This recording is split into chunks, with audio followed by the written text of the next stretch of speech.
Hello everyone. We can start with this session. Is it audible at your end?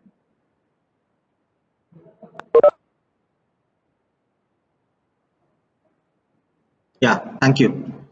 Uh, yeah, hello everyone. In the last class, what we studied is we studied about latches. We studied about SR latch, the complement of SR latch. We studied about the gated SR latch and gated D latch. We know the difference between the gated and the normal latch, right? In today's class, we'll study one of the applications of SR latch, and here this we call it as a switch debouncer.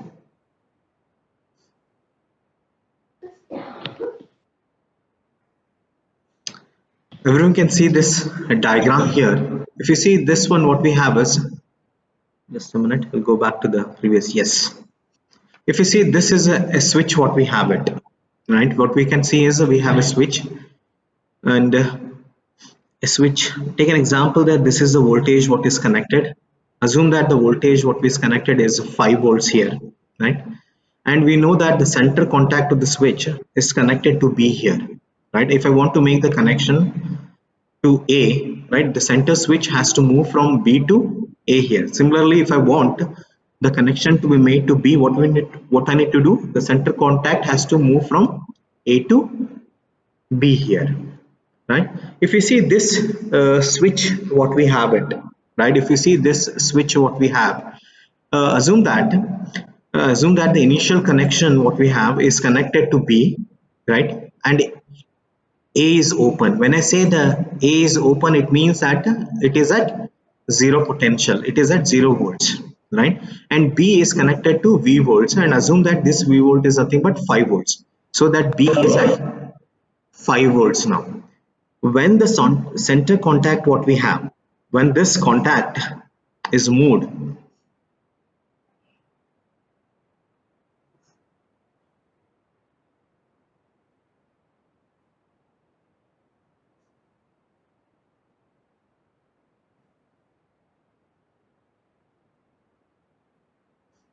if you see this one, the center contact of the switch, if it is moved from position B to A here, normally we expect that the A to be at 5 voltage, right?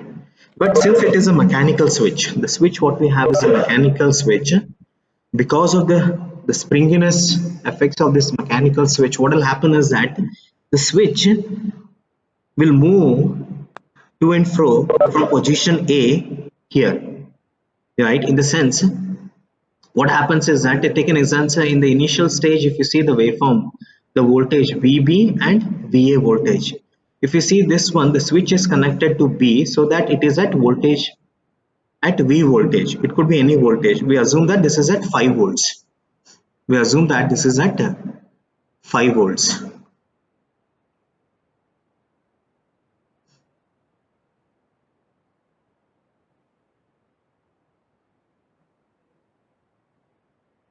It is little slow here.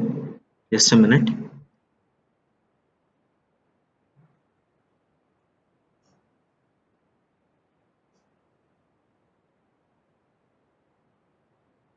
Now, if you see initially the switch, it is connected to 5 volts. The B is at 5 volts and A is at 0 volts. As you can see from the diagram here, this is the diagram for the VA voltage and VB. From the diagram, what we can see is that the VB is at V voltage. It is at V voltage. We assume that this is at some 5 volts here, right? And this is at the VA is at 0 voltage here, right? Because of the switch position what we have. Now, when I move this, when I move the center contact switch and I try to make the connection to A here, right?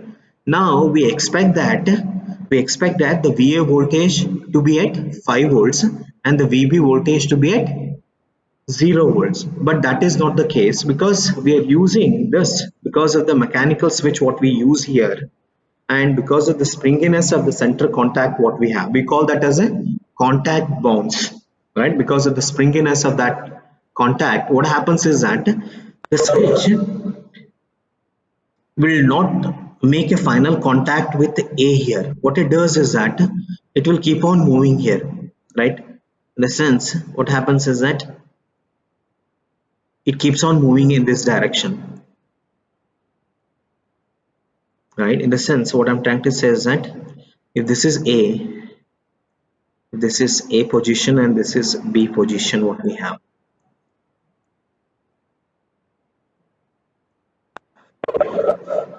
and this is B, right? And this is the center contact what we have. Now it takes a little bit of time to have a final contact with A here, so that what because of the mechanical, as I said here, it will keep on moving to and fro, it will keep on moving between this position, but it will never make a contact to B again here, right?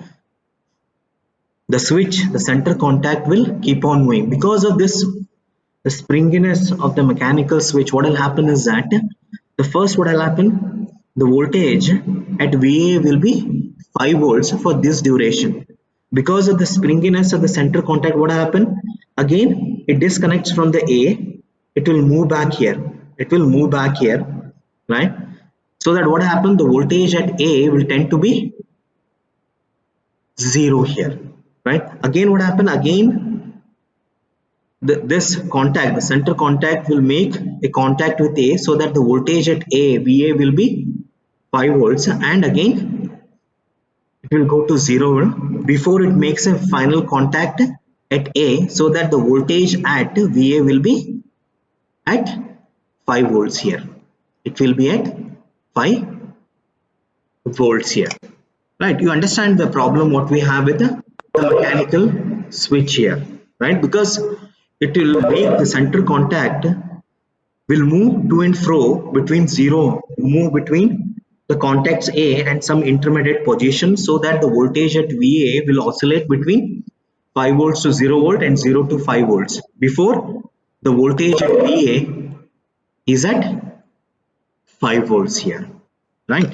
This is very undesirable situation, because there are situations where we expect the voltage to be at the 5 volts. Take an example that we have a keypad and we have a push buttons on that. When we keep, if you see, if I use a mechanical switch structure, something similar to this one, what will happen is that, as you can see here, because of the center contact what we have, it is moving from 5 to 0 volts, 0 to 5 volts, and 5 to 0 volts. What is happening is that uh, it gives an impression saying that the push button has been pressed several times here, right? But the user has pressed only, the button has been pressed only once, right? Because of the center contact, what is happening, you get an impression that the button has been pressed several times. That's the reason it is moving from 0 to 5 volts and 5 to 0 volts, right? Since it has an impression that the button has been pressed several times, what will happen is that because of that button, you have, because of this is an event, because of this event here, you might have written some actions for that, and whatever the action you have written, that will be corrupted, so that whatever the output you expected, you get wrong output because of this, the malfunction of the mechanical switch what we use it here. Understand this one? Now how to overcome this contact bonds problem which is associated with the mechanical switches, right? For that, in order to avoid the contact bounce problem what we have, we use something called as an SR latch, so that whenever the contact is made to A, we'll make sure that the voltage is at 5 volts rather than it is oscillating between 0 to 5 volts for some duration. Understand? Here what we use it, we use an SR latch for this one. Everyone understood this one? What is a contact bounce problem of the mechanical switch here? Any issues in understanding? Anyone? Please let me know. Everyone understood this one?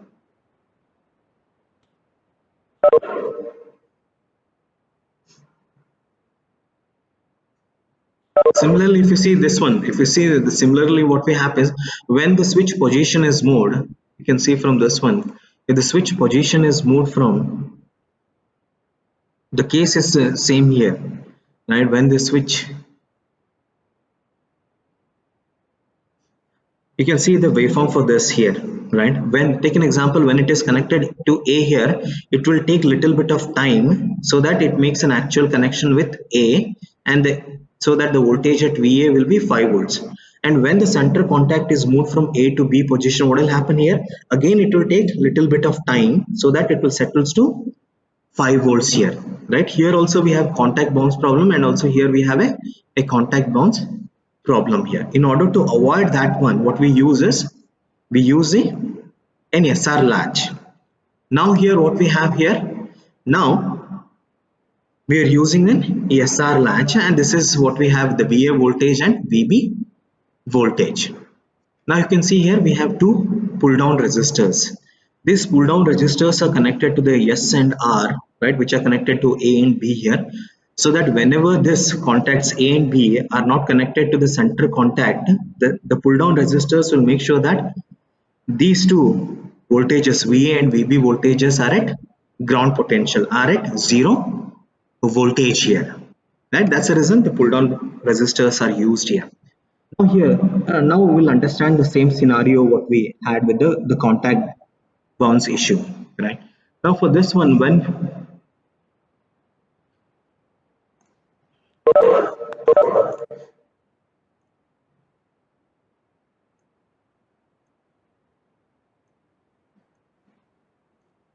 now if you see this one, right, what we have, if you see this is what the undesirable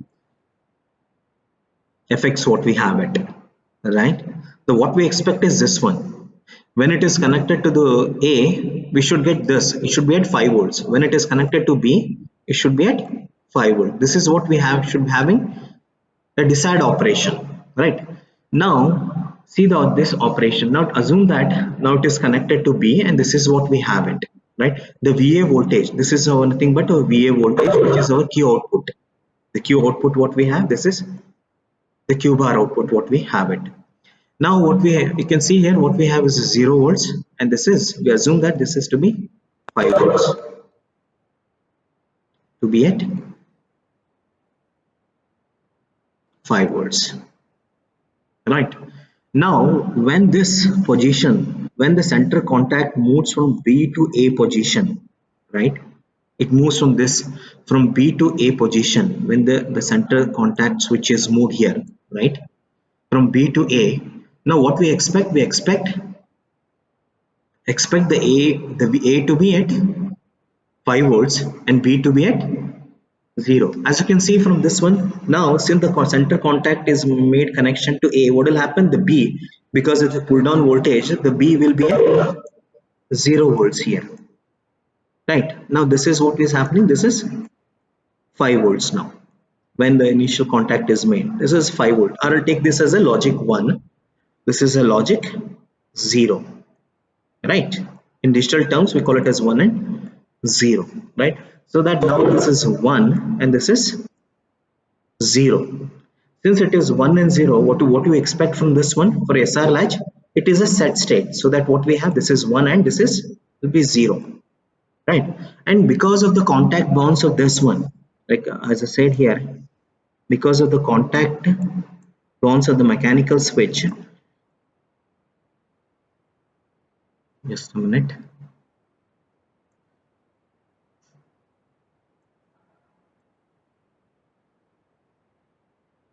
If I double click, the annotations will go.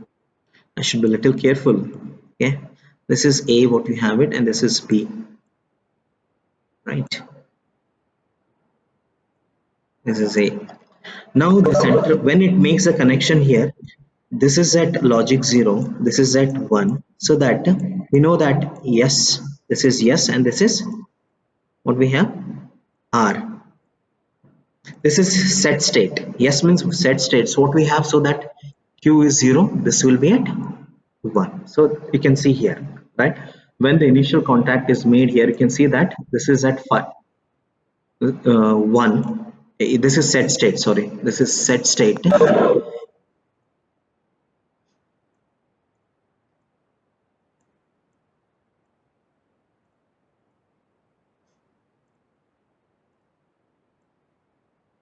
This is set state and this is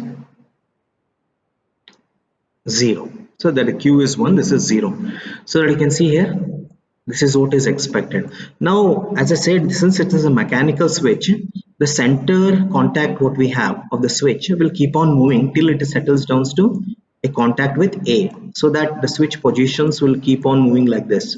Right? It makes the initial connection like this one. It will come down here, right? Again, it comes down like this. Again, it go up, right? Again, the switch will come back, right? Again it will go back here. Now what is happening when the switch comes down, when there is no contact with A also, what will be the voltage at this one here be? What will be the voltage at A here? Now since there is center contact has moved to, has made, take an example, now this contact is at this position, right? It is not connected to A and B, so that what we have, S is 0, R is also 0. What is S and R? Is nothing but the next state is equal to the previous state. What was the previous state we had? 1 and 0 here. So that when it is 0, 0, it will still hold on to the value of 1 and 0. The Q will be 1 and Q bar will be 0. So that what will happen here? Because of the contact bounce also, the center contact is still bouncing, but still the voltage at the output at Q and Q bar will be still maintained at 1 and 0. This is still at 0, right? Again, when it makes a final contact also, still the voltage will be at this one. Everyone understood this one? Any issues in understanding this?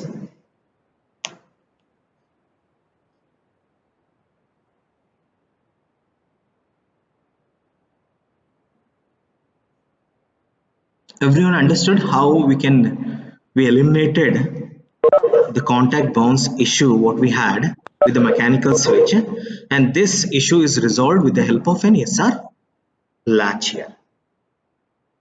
So that as I said here, I gave an example of a keyboard, and keyboard we have a push button.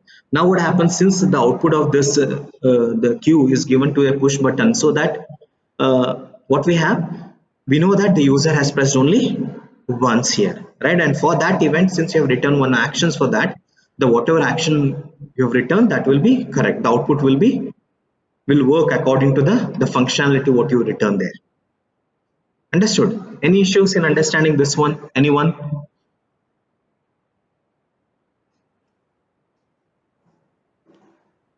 Let me know if you have any issues so that I will explain again. You can put in the chat also.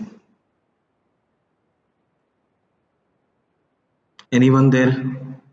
Rohini, Jyoti, Stuti, anyone there? Kavya, right? Rohit. No issues, so that I can proceed with the next topic what we have it. If you have question, you can unmute yourself and ask the question.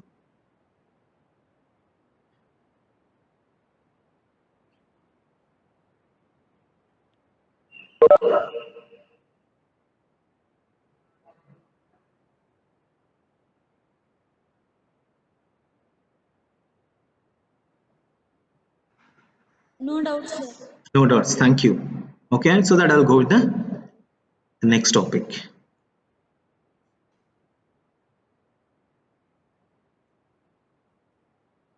Right, this is a switch debouncer with the help of the SR switch.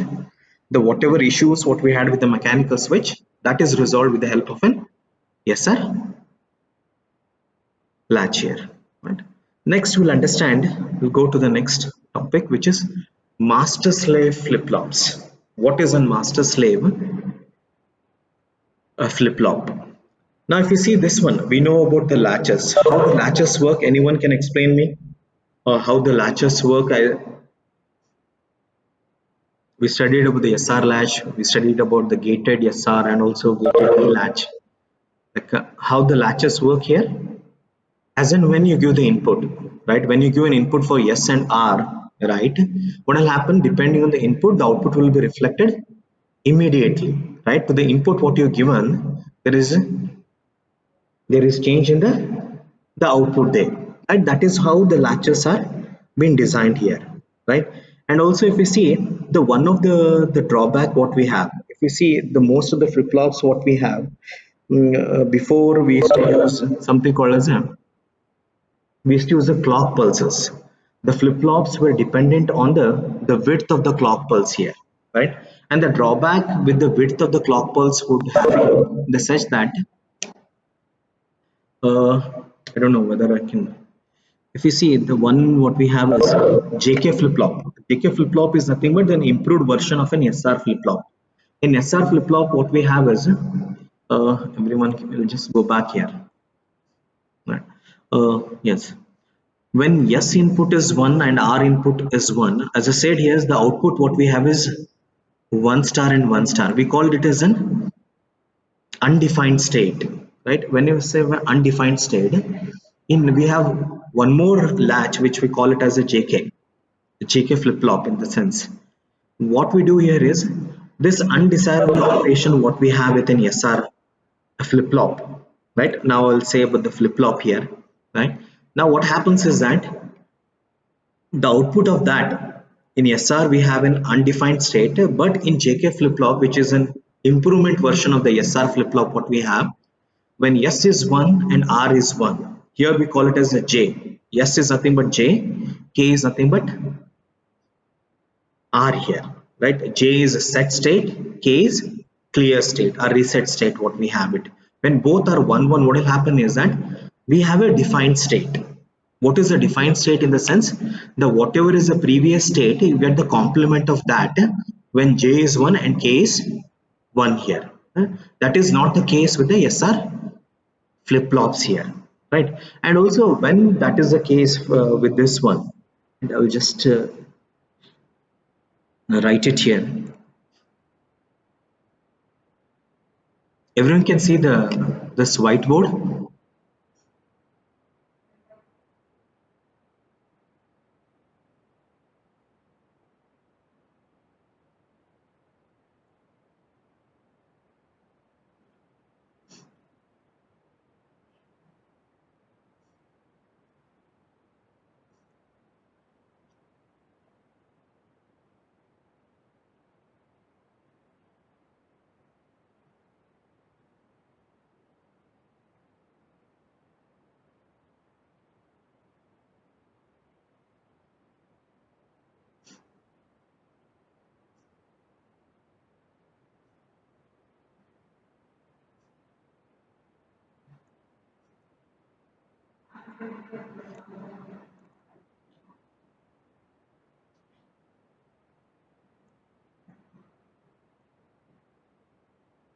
This is J and Q what we have, and this is the next state what we have it, right?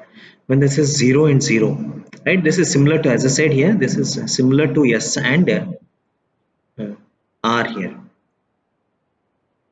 right? So that what will happen? This is nothing but the previous state. The whatever is the previous state, you get that as a next state here. When it is 1 and 0, this is a set state. When it is 0 and 1, it is a reset state.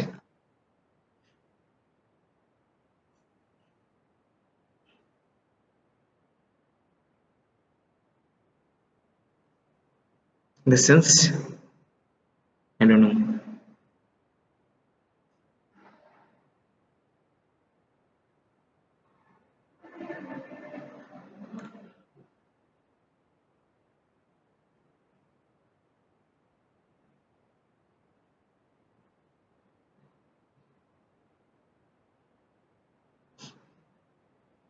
I don't know whether you can see the other one.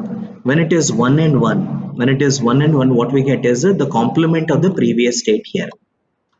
The sense will assume that if the previous state, if this is Q, this is J here, and this is K, right? And we have a next state, which is a Q plus here. If it is 0, when J is 1 1, what will happen is the next state is nothing but the complement of the previous state. What is the previous state? It was 0. Now you get it as 1 here. Similarly, if the previous state was 0, 1 and J and K is 1, what will happen is that you get the complement of the previous state. What is the previous state we have it? It is 1. So that what you get now here?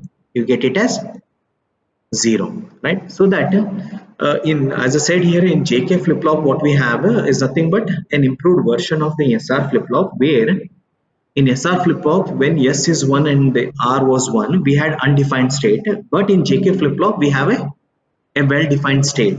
So that the next state is nothing but the complement of the previous state here. And this is what we have it. Now, if you see this one, what was happening in the sense, if in the sense in these flip-flops, we used to use a clock pulse for this one, right? This is a clock pulse what we have, and it was dependent on the clock pulse. This JK flip-flops were dependent on the clock pulse what we had. It is only one clock pulse what we applied. Now assume that now the next state what we have, the Q bar, the Q plus what we have. Everyone please unmute Rudresh DR. Please unmute yourself. Who is this Rudresh DR? Now when the clock pulse is applied, and J and K input what we have, we'll assume that both are equal to logic 1. When both are equal to 1 and the clock pulse is applied for this one, now what will happen? Since the J and K, the next state is nothing but the complement of the previous state, and assume that the previous state what we have, this is equal to what now? 0. So that what will be the next state? The next state, the Q plus will be 1 here. Now if we see this one what we have, in this scenario what we have, if the now what we have, if this clock pulse width what we have is greater than the propagation delay of the flip-flops, what will happen in the sense, now the output is 1. We know that there is a feedback connection to the NOR gates what we have it. Now since there is a feedback and there is change in the output states, what will happen here? The inputs to the respective NOR flip-flops also changes. Since there is change in those states, what will happen is that when the propagation delay is less than the width of this clock pulse, what will happen is that since there is change in the output, what will happen is that again, since the J and K is 1 and the clock pulse is still applied here, what will happen is again the next state will change, right? Now what will happen? What is now since the clock pulse is on, so that now you can see here, now this state will become the previous state, so that this is 1 now, right? Since the clock pulse is on and J and K is 1, what will be the next state now? The next state is nothing but what we get. It is nothing but, as I said, is a complement of the previous state. Now what is the previous state what we have? This is 1, so that what you get it as 0 here. So that what I'm trying to say is that when the JK flip-flops were designed, maybe initial stage what we had, they used to use the clock pulse, but the disadvantage with this one has been the fact that when the propagation delay is less than the width of the clock pulse, the output what we had, the Q output, which is the next state what we have, it was changing the state from 1 to 0 and 0 to 1, because the propagation delay was less than the width of the clock pulse, right? As I said here, this could be having some undesirable effect, because the output of this JK flip-flop is connected to the next stage, right? Since the output is varying here, transiting between logic 1 and 0 here, right? Accordingly, the next, since this acts as an input to the next stage, the output of the next stage might also be corrupted because of this input transition from 1 to 0 and 0 to 1 here, right? That's the reason, in order to have or better, in the sense here, we can avoid this situation to have, there is one restriction what we can have on the design of this flip-flops, right? Now as a, if, and also what I'm trying to say is that the most of the digital complex digital circuits what we have are synchronous in operation. When I say synchronous in operation, it is dependent on the clock input at desired clock input, right, the outputs will change here, right? It is dependent on the clock input what you apply here. Now because of this problem what we have, when the propagation delay is less than the width of the clock pulse, here the output will keep transiting between the values zeros and ones here. The one design constraint what we can have are the restricted, the limitation what we can have on this one, when the propagation delay is greater than the width of the clock pulse, what will happen is that we don't have this transition here. We don't have this transition, so that since the propagation delay what we have is more than this clock, it means that the time required for the flip-flop to change state is more than the clock pulse. What will happen is it will still hold on to the same value, whatever the value what we have it there. Understand this one? That is the restriction what we can have it there. Any doubts this one? Hope I tried to clarify with the clock pulse what we have it.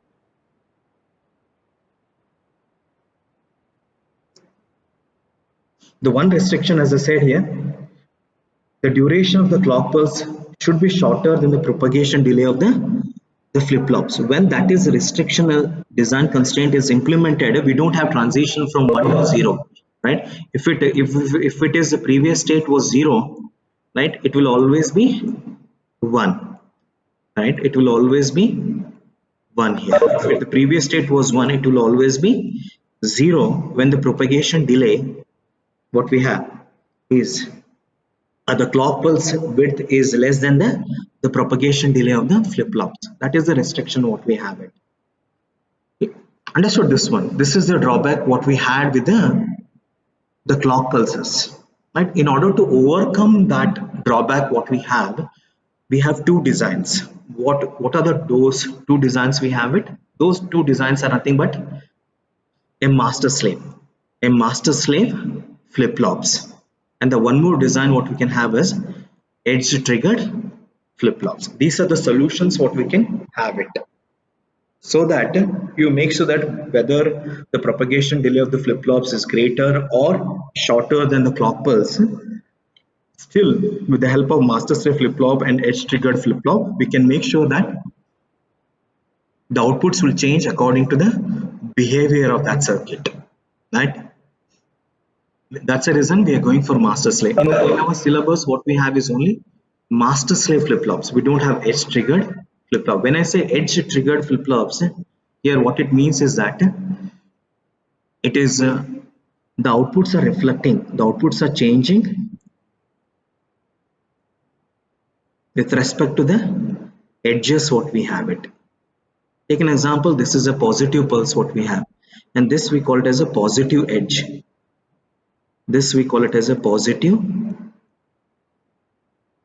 edge, and this we call it as a negative edge, right? It means that the outputs will change depending on the input on only the edges, maybe on the positive edge or the negative edge here, right? We don't have the edge triggered flip-flops as part of the syllabus. We have only a master slave flip-flops. We'll understand this one. And master slave flip-flops are also called as a pulse triggered flip-flops here, right? Just to see the syllabus what we have it.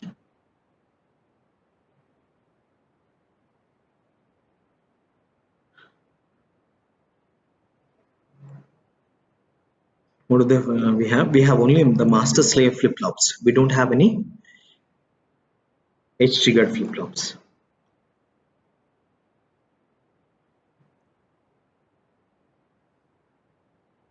Right? If you see, this is the diagram of a master slave SR flip-flop. Everyone understood this one?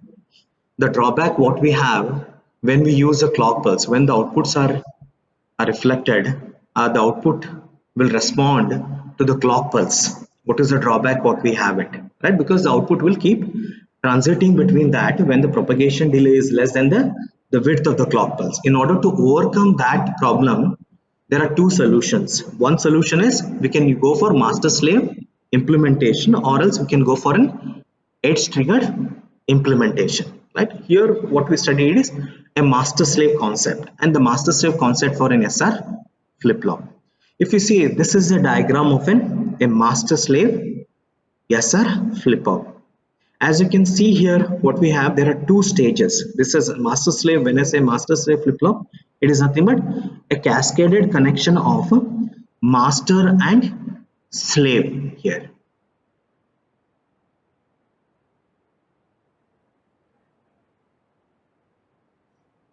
This is cascaded connection of a master and a slave, what we have it here, right?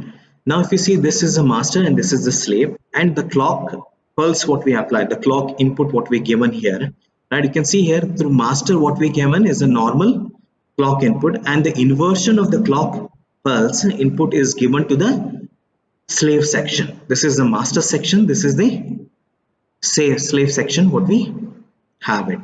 And we know the functionality of an S and R. Anyone can explain me the function table of SR flip-flop? How the SR flip-flop works?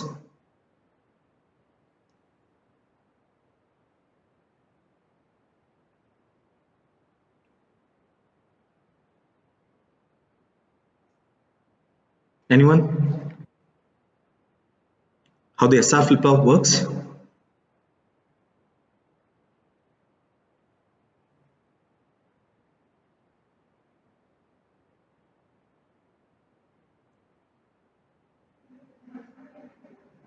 Okay. You know, if we see, as I said here, this is the master section and this is the save section what we have. Now you can see here, the inversion of the clock is connected to this one, to the slave here. So that what you understand by this one is that when the clock input is applied here, when the clock input is applied here, we know that the master is enabled here, right? The master is enabled, but the slave is disabled here because the inversion of clock is given to this one. When the master is disabled, we know that the slave is enabled, right? Because we have the inverter which is connected between the master and the slave for the clock input here, right? Now if you see this one,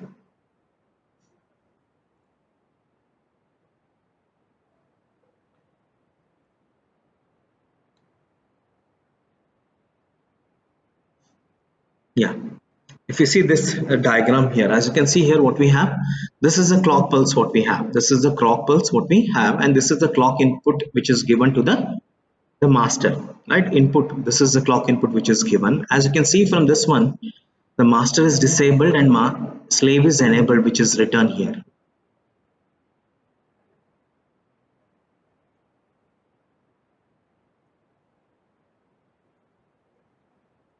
Right, what we have, the master is enabled, the master is disabled here because it is what we have, this is due duration. As the clock pulse rises and when it reaches t1, at time t1, when it reaches this one, what will happen is that, right, the slave will disable, the slave will disable here, and what will happen to this one, as you can see here, if you can see here, the slave is disabled, and also you can see the here the master is also disabled till the clock rises to a value till t2 here, so that there is a duration of the clock where both master and slave both are disabled, and that is a necessary condition for master slave flip-flop to work correctly, right? And when the clock rises to a value which is at time t2, what will happen, the master will be enabled and slave will be disabled here, right? If I want to write the disabled as 00, as you can see here, the master is also disabled, the slave is also disabled. After time t2, what will happen, the master is enabled and the slave is disabled here. It means that, as you can see from this one, right, when it reaches the rising pulse, when it reaches here, right, at time t2 at the rising edge, right, the master is enabled, right, at time t2. Since the master is enabled, and depending on the inputs what we have for S and R flip-flop, the outputs will be reflected for the master section, for the master section here, right? And when the pulse, the clock pulse comes down here. At time till time t3, the master is enabled and the slave is disabled. And we know that between the duration t3 and t4, what will happen? The master is also disabled and also this is disabled here. And when it reaches the time t4, what will happen? The slave is enabled, and you can see here at time t3 itself, this is disabled here. Everyone understood this one? I'll go back to the first diagram so that you can better understand here. What I'm trying to say is that when the master is enabled, the slave is disabled. When the slave is disabled, the master is enabled. But there is duration of the clock input where both masters and slave are both are disabled. This is a section during the rising edge, and this during the falling edge, both the master and slave are disabled here. I just wanted to highlight this point here.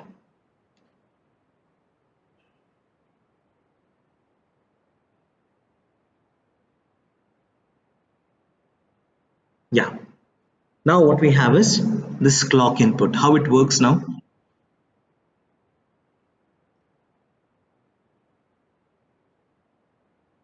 Just a minute.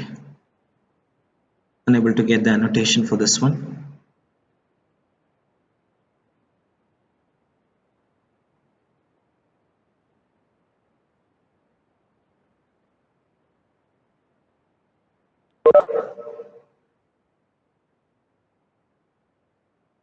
Okay. There's a little delay here. Just a minute.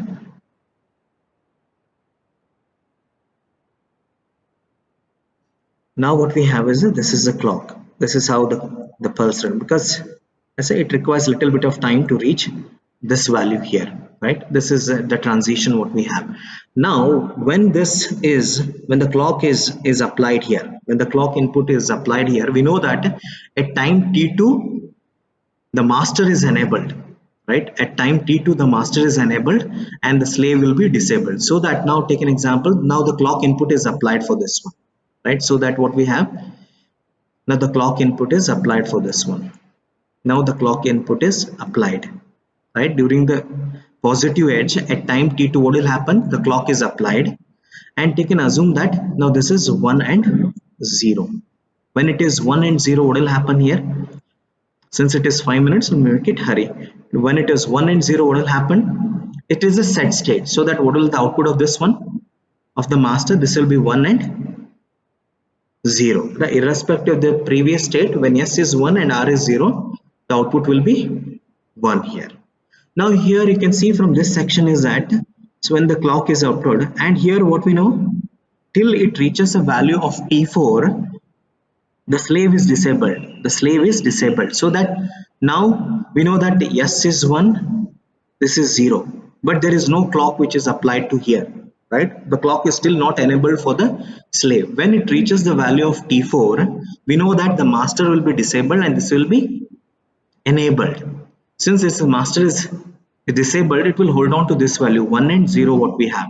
Now when the clock is applied here, when the clock is enabled for the slave, is enabled for the slave, we know that at time t4 it is enabled. What will happen here? This clock is applied. When S is 1 and R is 0, what will happen? The output will be 1 and 0 here. Understand this one, right?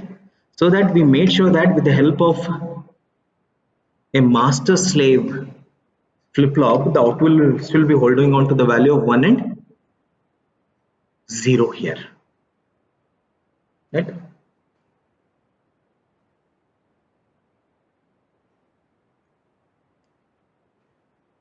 Everyone understood this one?